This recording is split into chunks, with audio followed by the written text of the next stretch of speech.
Hello everyone, my name is Kartavya Saxena. You are seeing Kartavya Saxena video channel. Today in educational video I will tell you how to install WDS role. Okay, so WDS means Windows Deployment Services. Okay, so go to the server manager, add roles and features, click the next. Fourth is role based or features based installation. Fifth, next. Six, select a server from the server pool. 7, next. Click Windows Deployment Services. 9, add features. 10, next.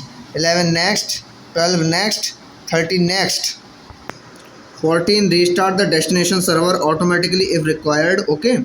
15, click yes option. 16, click install option, and 17, close. Okay.